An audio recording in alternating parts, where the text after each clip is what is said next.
নমস্কার। দূরে কাছে যে যেখান থেকে আজকে আমার এই প্রতিবেদন দেখছেন সবাইকে আমার ভক্তিপূর্ণ প্রণাম ভালোবাসা জানিয়ে শুরু করছি আজকে একটি ভিডিওটি করার কারণ হচ্ছে আমি একটা শর্ট ভিডিও দেখিয়েছিলাম ফার্স্ট, আমাকে কমেন্টস করেছেন অনেকে। সেটা হচ্ছে আমি বলেছিলাম যে লেবু, মালটা মৌসুম্বি বলুন, মানে কমলা বলুন, এটা হচ্ছে দেখবেন হলুদ হয়ে ঝরে পড়ে যায়। তো এর প্রতিকার সম্বন্ধে আমি বলেছিলাম বলবো, বিস্তারিত ভিডিও নিয়ে আসবো। তো আমি বিস্তারিত আজকে এর উপরে একটা প্রতিবেদন করব আপনাদের। তো আপনারা একটুখানি যদি আমাকে সাপোর্ট করেন, আর সব থেকে আজকে আপনাদের ধন্যবাদ দেবো, চুমো খাবো আপনাদের, 3 বেলা চুমো খাই। আমার 1,500 পূর্ণ হয়েছে আজকে সাবস্ক্রাইবার, ঠিক আছে? আমার সাবস্ক্রাইবার আজকে 1,500 পূর্ণ হয়ে গেছে, আপনাদের আরেকবার চুমো খাই, ঠিক আছে? কারণ আপনারা তো শুধু ভেজাল জিনিস দেখতে পছন্দ করেন, ঠিক আছে? যখনই বলে দেবো 1 লাখ টাকা, এই 4 লাখ টাকা যখনই বলে দেবো গোল্ডেন এইটে লাভ একটা সুন্দর থাম্বনেল দিয়ে দেবো, আপনারা ব্যাস ফটাফট। আপনারা কি কখনো দেখেছেন ইউটিউবার, সে এখন নার্সারি ম্যান হয়ে গেছে ইউটিউবার, আচ্ছা কৃষক যে চাষ করছে, যে মনে করুন আমি গোল্ডেন এইট চাষ করেছি, মানে কথা বলছি, আমি তো জাস্ট শখে লাগিয়েছি, আমি নার্সারি ম্যান হয়ে গেছি। কেন আমার প্রজেক্ট কি বেড়েছে? প্রজেক্ট আমার বাড়েনি। ফল বেচার থেকে ডগা বেচায় লাভ বেশি দাদা, ঠিক আছে? ফল বেচার থেকে ডগা বেচায় লাভ বেশি। আর আপনারা এইগুলোকেই সাপোর্ট করেন, 2 বিঘে 4 বিঘে অর্ডার দিয়ে দিচ্ছেন, হাই দামে চারা বিক্রি। যাক, সব প্রসঙ্গে যাব না, সম্পূর্ণ ভিডিওটা দেখুন। আমি একটু ব্যাক ক্যামেরা দেখাচ্ছি। তার কারণ হচ্ছে আজকে হবে শুধু লেবুর পরিচর্যা। কে কী বলে আমার শুনে লাভ নেই, তবে আমার গাছগুলো একটু দেখাই আপনাদের। যদি ভালো লাগে আমার কথা, যদি আমার গাছ দেখে ভালো মনে হয়, অ্যাপ্লাই করবেন, নো ডাউট রেজাল্ট পাবেন। তো সম্পূর্ণ ভিডিওটা দেখুন। এদিকে কিন্তু আমার সেই পাতিলেবু, তো পাতিলেবু আজকের আমার বিষয়বস্তু না, আজকে মৌসুম্বি। তো দর্শক, গল্প দিয়ে লাভ নেই, আমার 1 বছরের বাগান। এই গাছগুলো আমি মাত্র 20 টাকা করে কিনে নিয়ে এসেছিলাম, বাড়িওয়ান মালটা। তো দেখতে পাচ্ছেন গাছগুলোর সুন্দর গ্রোথ, সুন্দর হেলদি গাছগুলো। এখানে কিন্তু দেখুন, যদি পরিচর্যার কথা বলি, দেখুন আপনারা দর্শক দেখতেই পাচ্ছেন পরিচর্যার কি অবস্থা। সার ফারেতে আমি ঠেকাই না, ঠিক আছে?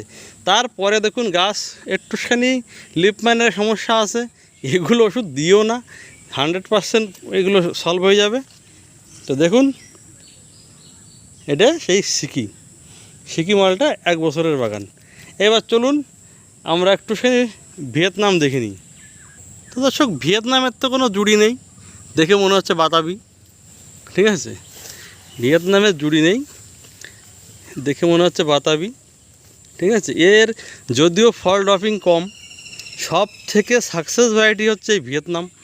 কিন্তু এর বাজারটা কত হবে আমি জানি না, এই ব্যাপারে বলতে পারবো না। তা না হলে 10-এ 10 দেবো একে আমি।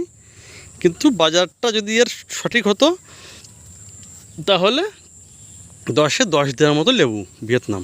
দেখুন সাইজ, দেখুন। এরও যদি পরিচর্যার আমরা কথা বলি, দেখুন পরিচর্যা, ঠিক আছে? কিচ্ছু দেওয়া হয় না, ওই যে একবার স্প্রিন্ট দেওয়া হয়েছিল পটলে, ওই ড্যামে ছিল খানিকটা, দিয়ে দিয়েছি। তারপরে এই গাছটাও আমার একটু রুটে সমস্যা হয়েছিল, ঠিক আছে?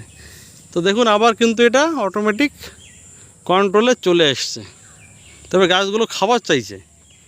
আচ্ছা, বাকি কথা আপনাদের ইন্ডিয়ান মৌসুম্বির সামনে কী হবে। তবে এটা যে দ্বিতীয়বার হয় তার উদাহরণ এই যে দ্বিতীয়বারের ফল, ঠিক আছে?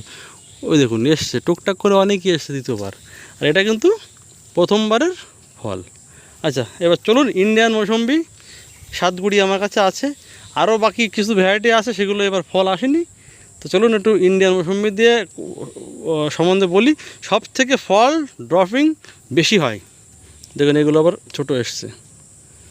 ভিডিও ছেড়ে কেউ যাবেন না, খুব ইন্টারেস্টেড ভিডিওটা চলেছে। কি স্প্রে করবেন আপনারা, কারণ আপনারা যেমন ইমেজ পান না, আমি বলে দেবো টেকনিক্যাল সহকারে, আপনারা যেখান থেকে খুশি সেখান থেকে আপনারা ওষুধগুলো সংগ্রহ করতে পারেন।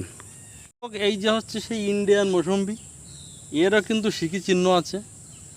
এটা সেই বিকাশ নার্সারি, বিকাশদার লেবু। এর একটা কি 7কুড়া কি একটা নাম আছে, কিন্তু বিকাশদা এটাকে ইন্ডিয়ান মৌসুম্বি বলে এর নাম দিয়েছে। এই ভ্যারাইটিটা নো ডাউট ভালো, নো ডাউট ভালো ভ্যারাইটি। আমি এই গাছ থেকে গতবার হয়েছিল আমার দুটো, খেয়েছিলাম, খুব খুব খুব সুন্দর। সাইজটা ছোট, রসের পরিমাণটা বেশি। আর আমার দেখুন সারা জমিতে যদি দেখাই একটা কিন্তু ফল পড়ে নেই। এইবার এইটা পড়েছে কেন? এটা হনুমানে খেয়েছিল, এটা হনুমানে খেয়েছিল, তাই পড়ে গেছে। তো ম্যাক্সিমাম বাগানে আমার এখানে এক দাদার আছে, আমাকে ডেকে বলছে দাদা ঠেকাতে পারছি না, ঠেকাতে পারছি না, মানে ফল হলুদ হয়ে পড়ে গেছে। দেখুন পরিচর্যা কিন্তু আমার কিছুই করা হয় না। দেখুন আমার গাছ দেখুন, ঠিক আছে। এইবার বলি এই ফল ড্রপিং কেন হয়, খুব মন দিয়ে শুনবেন, মন দিয়ে শুনবেন, খাতা পেন নিয়ে বসুন, লিখে নিন। এই ফল ড্রপিং হয় কেন, অকালে চুল পাকে কেন? এই যে আমার দেখেছেন আমার চুল পাকা, এটা হচ্ছে অকালে চুল পাকা। তার কারণ কি? আমার কিন্তু ক্যালসিয়ামের ঘাটতি আছে শরীরে, ঠিক আছে। তো ক্যালসিয়াম কোথা থেকে নেয় আমরা জানি, নখ থেকে আর চুলের গোড়া থেকে। যাদের অকালে চুল পেকে যায় দেখবেন ক্যালসিয়ামের সমস্যা। তো লেবু গাছে দেখবেন যখনই ফলটা ড্রপিং হবে তার প্রথমত কারণ নাম্বার 1 সেটা হচ্ছে কি, মাইক্রো নিউট্রিশন। মাইক্রো নিউট্রিশন মানে কি, শুধু এনপিকে দিয়ে দিলাম না বন্ধু, জিঙ্ক, বোরন, কপার, দস্তা, মলিবডেনাম, ম্যাগনেসিয়াম, হ্যাঁ, এই ক্যালসিয়াম, এই সবগুলো দরকার। সেটা কিভাবে দেবেন, সেটা অনুখাদ্য ভালো ব্র্যান্ডেড দেখে আপনারা দিতে পারেন নিচে, অথবা আপনারা এক্সট্রা কিচ্ছু দরকার নেই, আপনারা অ্যারিজের মোমিন স্প্রে করুন, ঠিক আছে। একবার মোমিন দিলেন, দ্বিতীয়বার কী দেবেন বলেন তো?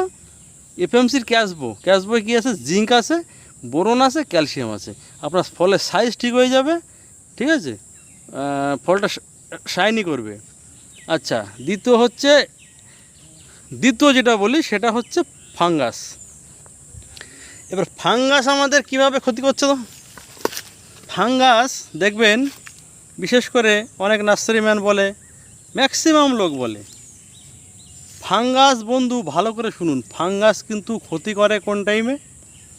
ফাঙ্গাস কিন্তু ক্ষতি করে হচ্ছে আপনার ঠিক যখন ফুলটার থেকে যখন কুঁড়িতে পরিণত হবে, ঠিক ফুল থেকে যখন কুঁড়িতে পরিণত হবে তখন কিন্তু ফাঙ্গাস, এই লেবুতে এখন কি ফাঙ্গাস লেগে কিছু করতে পারবে? একে এখন ফাঙ্গাস নষ্ট করতে পারবে? আপনাদের কি মনে হয়? বড় অবস্থায় অত ফাঙ্গিসাইড নিয়ে মাতামাতি করে লাভ নেই। ছোট অবস্থায় ফুল থেকে যখন ফলে কনভার্ট হচ্ছে, কুড়ি অবস্থায় বারবার ফাঙ্গিসাইড স্প্রে করুন। তবে এক টেকনিক্যাল নয়। যদি মনে করুন যে ফুল প্রচুর আসছে, আমি ফুলকে দাঁড় করিয়ে দেবো, প্রচুর ফুল ফুটছে গাছে, আমি দাঁড় করিয়ে দেবো। আমি কুলের সময় বলেছিলাম আপনাদের, আমার ভিডিও দেখারে ব্যাকে গিয়ে দেখে নেবেন, কুলের সময় আপনাদের বলেছিলাম আপনার BASF কোম্পানির ম্যারিভন স্প্রে করতে বলেছিলাম। সব থেকে ভালো ফাঙ্গিসাইড, ফুল অবস্থায় ফুল পচবে না, ম্যারিভন স্প্রে করুন। এইবার যখন দেখা যাচ্ছে ছোট দানা হয়ে যাচ্ছে, কার্বনডাইজিম, ম্যাঙ্কোজেব, সাপ, বারে না দাদা, সাপটা দেবেন শেষের দিকে, ওই টাইমে অ্যামিস্টার টপ, সিনজেন্টার অ্যামিস্টার টপ, ঠিক আছে। তারপরে আর কি দিতে পারেন, BASF এর ক্যাপ্রিও টপ, ঠিক আছে। আচ্ছা, UPL এর অ্যাভেঞ্জার গ্লো, দামি ফাঙ্গিসাইড দিতে হবে। যদি তাতেও না আটকায়, BASF এর জ্যাম্পোরো মারতে হবে, অ্যাক্রোভাট মারতে হবে, দাঁড়িয়ে যাবে। আচ্ছা, এবার দ্বিতীয় ফাঙ্গাস নিয়ে হয়ে গেল। এইবার বড় অবস্থায় আপনি স্প্রিন্ট, সাপ, অ্যান্টাকল যা খুশি দিতে পারেন বড় অবস্থায়।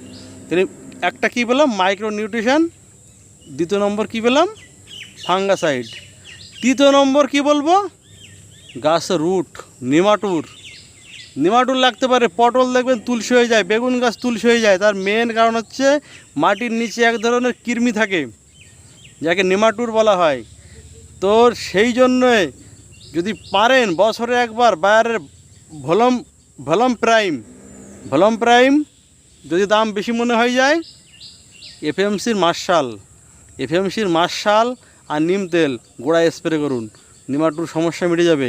আর হিউমিক অ্যাসিড, আমি যে গাছটা দেখালাম আমার ভিয়েতনাম মালটায় ড্যামেজ হয়েছিল, আমি প্রচুর পরিমাণে হিউমিক অ্যাসিড গুলে ঢেলেছি, দেখছি মোটামুটি সুস্থ। তো দর্শক, এতক্ষণে কী বুঝলেন? এই কারণগুলোর জন্য ফুড ড্রপিং হয়। আর সব থেকে বড় 80% প্রবলেম যেটা হয় ফল ড্রপিং হওয়ার, সেটা হচ্ছে ফুড ফ্লাই। কেউ জানেই না যখন ছোট। এখন যদি আপনারা ফেরোমেন ট্যাপ ব্যবহার করেন, একে রুখতে পারবেন? ফেরোমেন ট্যাপ কখন দেবেন? ফেরোমেন ট্র্যাপ ব্যবহার করবেন যখন ফুল থেকে কুড়ি ছেট হচ্ছে, তখন। ফেরোমেন ট্যাপ দিলে শুধু পুরুষগুলো মরবে, স্ত্রীগুলো কিন্তু মরবে না। কারণ ফেরোমন ট্যাপের মধ্যে যে সেন্টটা আছে, যে গন্ধটা আছে, সেটা কিন্তু ফিমেল মৌমাছির, মানে ফিমেল ফুড ফ্লাইয়ের গন্ধ আছে। ওরা আকৃষ্ট হয়ে ওখানে যে গিয়ে সেক্স করতে যায়, মরে যায়। আটকাতে হবে কি দিয়ে? সিনজেন্টা অ্যালিকা। সিনজেন্টা অ্যালিকা 15 লিটার জলে ট্যাঙ্কিতে দেবেন, 15 ml পার লিটার জলে দেবেন 1 ml করে সিনজেন্টা অ্যালিকা দেবেন। যদি কম দামের মধ্যে চান, কম দামে প্রচুর বাগান, অ্যালিকার অনেক দাম, তাহলে আপনারা অ্যালফামেট্রিন টেকনিক্যালের যে কোনো কীটনাশক আপনারা দিতে পারেন, সে ব্র্যান্ড নেম যা হতে পারে। তাহলে কি বললাম, একটা গেল। আর এই অ্যালিকার সঙ্গে কি দেবেন? ইমামার্টিন বেনজয়েড দেখবেন ভুজিয়ার মতো দানা আকারে পাওয়া যায়, 10 গ্রাম ব্যারেলে 30-40 টাকা করে দাম পড়ে। দুটোকে মিশিয়ে স্প্রে করুন। এই যে লিপ মাইনার, ম্যাপ পোকা, ঠিক আছে, দোয়ে পোকা, সব গায়েব হয়ে যাবে। ঠিক আছে, তাহলে এই হয়ে গেল কীটনাশক। আর কপার অক্সিক্লোরাইড, যদি নিচে সমস্যা দেখা যায়, যদি আঠা বেরোয় গা দিয়ে, কপার অক্সিক্লোরাইড, কপার সালফেট যেহেতু ফাঙ্গিসাইড, স্প্রে করুন। তো সব থেকে বড় যেটা বললাম সেটা হচ্ছে ফুড ফ্লাই। যদি প্রচণ্ড ফুড ফ্লাই আক্রমণ হয়, ঘাটা কোম্পানির কাইট আর সিনজেন্টার অ্যালিকা দুটোকে মিশান। ওর দেবেন 15 ml, এর দেবেন 15 ml, দুটোকে মিশান একটা সিলিকন বেস্ট যুক্ত স্টিকার দিয়ে। যদি না ফুড ফ্লাই আক্রমণ যদি না যায়, আমার নামে কুকুর পোষবেন আমার চ্যানেলের নাম দিয়ে, এটা গ্যারান্টি দিয়ে গেলাম। ঠিক আছে, তো দেখতে পাচ্ছেন একটা আছে ড্রপিং, একটা ড্রপিং নেই। আমি স্প্রে করি কেমন বলেন তো? আমার পটলে পিন পোকা লাগে, ওই যখন ঠেকে যায় একটুখানি, আমি কিন্তু অ্যালিকা আর ইমামেট্রিন বেনজয়েড, আর কিচ্ছু না। আর যদি মাকড় লাগে, কাকা, খুব সস্তায় ভালো ওষুধ কাকা আর হচ্ছে ইমিটা ক্লোরোফিট, যেটা বাইরের কনফিডার দিয়ে দেবেন, ব্যাস। তো ভিডিওটা একটু বড় হয়ে গেল, সবাই একটু ধৈর্য সহকারে দেখবেন। ভালো থাকবেন, নমস্কার।